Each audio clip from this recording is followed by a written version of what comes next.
Unbroken. ये film Louis ज़ैम्पेरिनी के जीवन के संघर्षों की सच्ची कहानी है। जब लुई छोटा था तो वो बहुत शैतान था। वो बहुत शैतानी करता और उसकी शैतानी से उसके पेरेंट्स, उसके पड़ोसी, आसपास के सब लोग बहुत परेशान थे। वो चोरियां करता, दारू पीता, सिगरेट पीता और इस वजह से उसके पिताजी से कई बार पनिशमेंट भी देते, उसकी खूब पिटाई करते। लेकिन इन सब चीजों का लुई पर कोई असर नहीं था। लेकिन लुई के बड़े भाई को उस पर बहुत भरोसा था। एक बार लुई की कुछ गलत हरकत देख के कोई उसका पीछा करता है और लुई बहुत तेज भागता है। उसी वक्त उसका भाई जो ग्राउंड में रनिंग कर रहा होता है उसे भागता हुआ देखता है और वो लुई को रनर बनने के लिए मोटिवेट करता है और उसे प्रैक्टिस भी करवाता है। एक दिन लुई बोलता है कि मुझे अपने आप पे भरोसा नहीं, मैं तुम्हारी तरह नहीं हूँ, दूसरों की तरह नहीं हूँ, मैं नहीं कर सकता। लुई का भाई बोलता है तुम ये क्या कह रहे हो, मुझे तुम पर भरोसा है, तुम कर सकते हो। उसका भाई बोलता है कि अगर तुम झेल सकते हो तो खेल सकते हो, तुम प्रैक्टिस करो और उसे कई ज्यादा, और देखना तुम ही जीतोगे, और अगर तुमने हार मान ली तो एक दिन बैठकर भीख मांगोगे। लुई कहता है मुझे अपने आप पर विश्वास नहीं होता। उसका भाई बोलता है कि मुझे तुम पर विश्वास है, चलो प्रैक्टिस करो। और लुई प्रैक्टिस करना शुरू कर देता है। अब उनके स्कूल की एक रेस होती है जिसमें लुई भी पार्टिसिपेट करता है। शुरू में तो लुई बहुत पीछे होता है, लेकिन बाद में जब उसका भाई उसे मोटिवेट करता है वो तेज भागता है और बहुत अच्छी रनिंग करता है। इसके बाद ये दिखाते हैं कि लुई रनिंग की प्रैक्टिस कर रहा है और उसका भाई साइकिल में उसके पीछे होता है। लुई तेज भागना शुरू करता है और भागते भागते भागते वो बड़ा हो जाता है।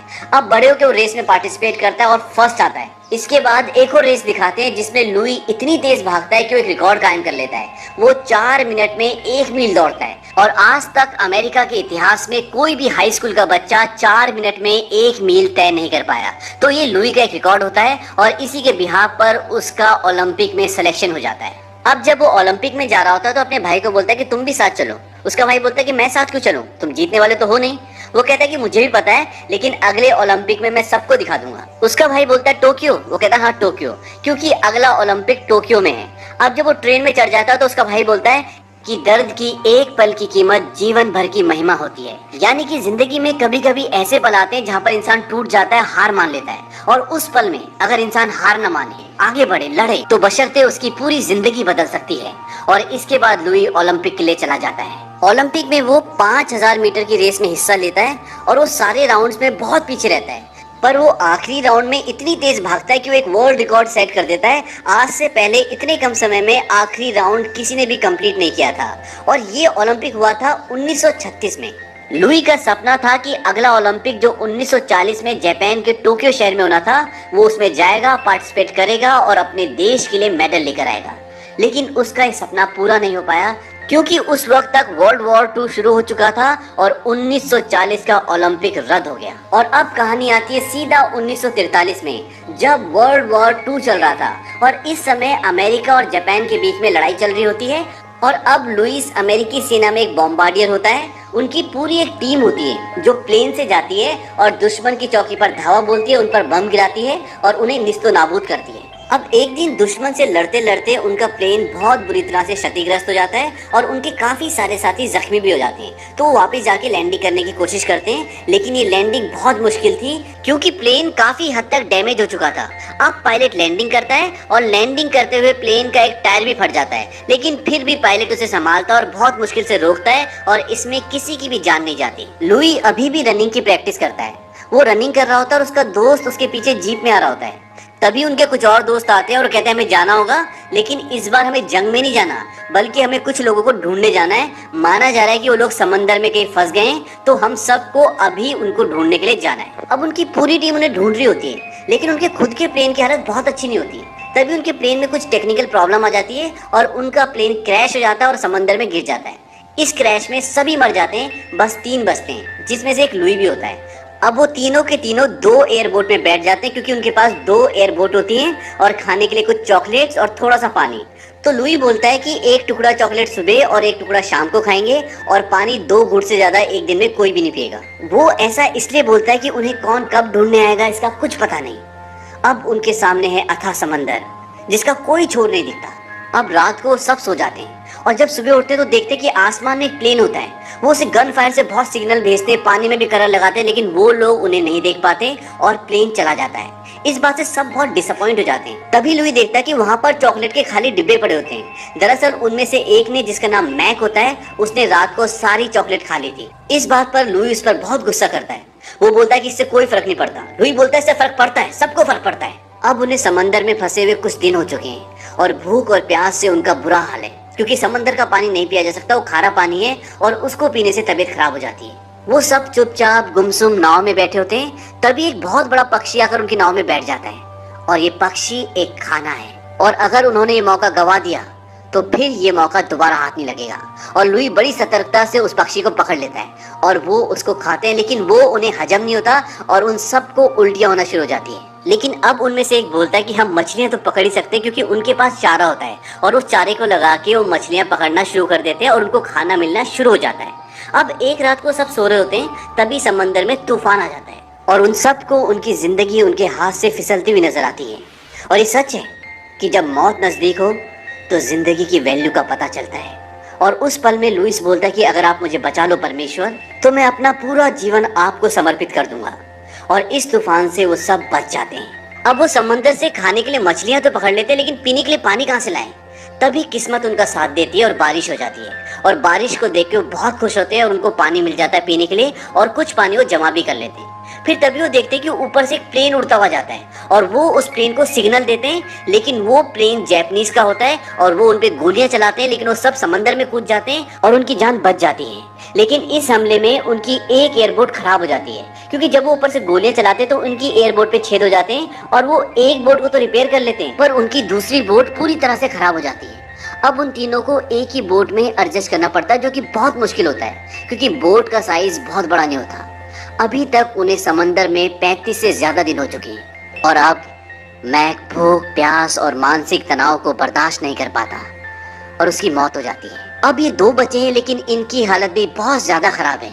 न ये बात करने लायक है, न खड़े होने लायक, क्योंकि इन्हें समंदर में 47 दिन हो चुके हैं। इसके बाद एक जापानीज शिप इन्हें देख लेता है और इन्हें अरेस्ट कर लेता है।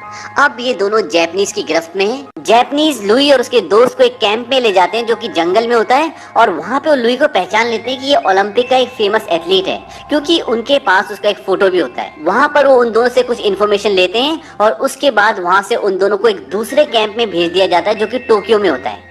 अब जब ये टोक्यो के कैंप में आते हैं तो वहाँ पर इनके जैसे और भी बहुत सारे बंदी होते हैं और वहाँ का जो इंचार्ज होता है बहुत ही क्रूर होता है। उसका नाम होता है कॉर्पोरल वटनामी और वो उन सबको बोलता है कि तुम जापान के दुश्मन हो और तुम्हारे साथ ऐसा ही सलूक होगा जैसे दुश्मनों के साथ होता है। अब जब वो सब कुछ बता रहा होता है तभी लुइस की तरफ देखता है। वो देख लेता है कि मेरी तरफ लुई देख रहा है। वो उसके सामने जाता है और बोलता है कि मुझे देखो, मेरी आंखों में देखो। और जैसे ही लुइस की आंखों में देखता है उसे जोर से डंडा मारता है। उसके बाद 2-3 बार वो दोबारा बोलता है कि मेरी आंखों में देखो और लुई को हर बार मारता है और लास्ट में बोलता है कि मेरी आंखों में कभी मत देखना। इसके बाद इन सबको इनके सोने की जगह दिखाई जाती है जो कि बहुत ही गंदी होती है और अगले दिन सुबह सबको ग्राउंड में बुलाया जाता है और इनका इंचार्ज आता है। वो कहता है कि तुम में से एक कुक है जो ऑस्ट्रेलिया से है और एक ओलंपिक एथलीट है।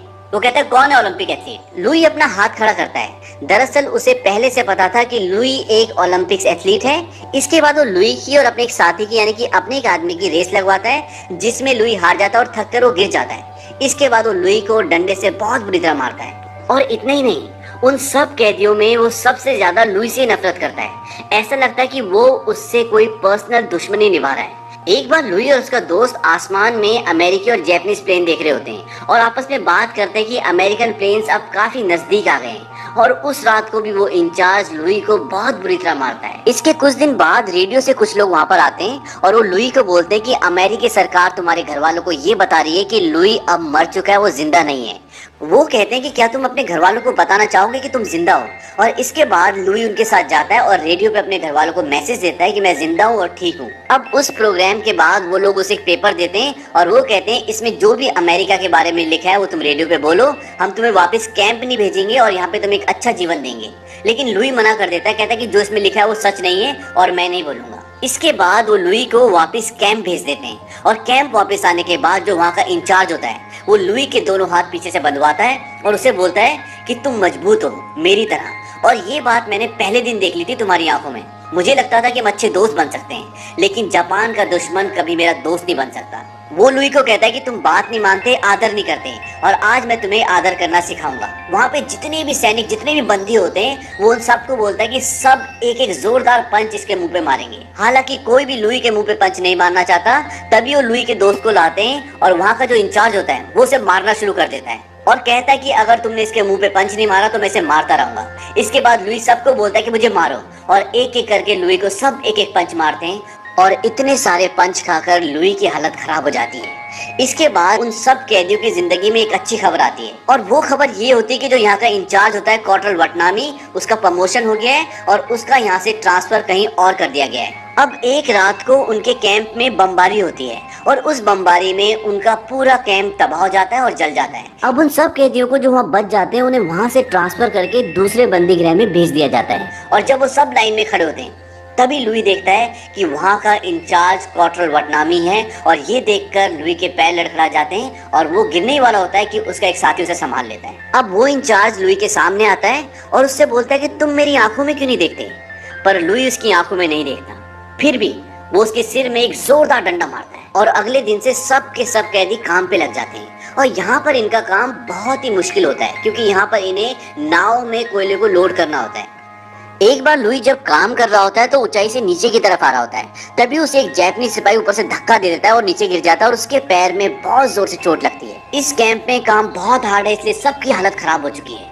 एक दिन लुई बहुत थक जाता है और वो थोड़ी देर के लिए रुक जाता है, थोड़ा सा सहारा ले लेता है। तभी वही सैनिक आता है, वही सिपाही आता है जिसने उसे ऊपर से धक्का दिया था, और उसे पकड़कर वो अपने इंचार्ज के पास ले जाता है, और वहाँ पर बहुत सारी लकड़ियाँ होती हैं। ये सीन इस मूवी का सबसे बेस्ट सीन है, और इसीलिए जब आप अनब्रोकन मूवी का पोस्टर देखेंगे तो उस पोस्टर में इसी सीन का फोटो होता है।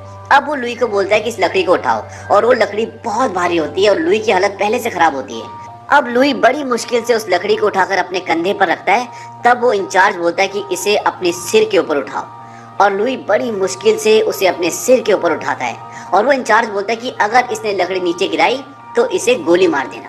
अब लुई लकड़ी को उठा के तो रखता है, लेकिन लकड़ी उसके सिर के ऊपर नहीं, धीरे धीरे नीचे आ जाती है और सिर से नीचे हो जाती है। अब सब के सब शांत होते हैं, सारे कैदी रुक जाते हैं, कोई काम नहीं करता, और सारे सिपाही जो जापानी सिपाही हैं वो भी लुई को देखते हैं। लुई बिल्कुल शांत होता है और जोर जोर से सांसें ले रहा होता है। तभी लुई उस इंचार्ज की आंखों में देखना शुरू करता है, और पूरी जान लगा के उस लकड़ी को अपने सिर के ऊपर उठा देता है, और उसकी आंखों में देखता रहता है, उसे घूरता रहता है। वो इंचार्ज बोलता है कि मेरी आंखों में मत देखो, लेकिन लुई फिर भी उसकी आंखों में देखता रहता है। वो कई बार उसे मना करता है, लेकिन लुई उसकी आंखों में देखता रहता है। तब वो भागता हुआ उसकी ओर आता है, और उसके हाथ में जो लकड़ी होती है उससे लुई को बहुत बुरी तरह मारता है, लेकिन फिर भी लुई उसकी आंखों में देख रहा होता है। उसके बाद वो अपनी लकड़ी फेंक देता है और लुई को बहुत सारे पंचेस मारता है, और लुई को अपना वो पल याद आता है जब वो रनिंग कर रहा होता है। यहाँ पर कहीं ना कहीं लुई ने अपने डर से, अपने दर्द से जीत हासिल कर ली थी। दर्द के एक पल की कीमत जीवन भर की महिमा होती है।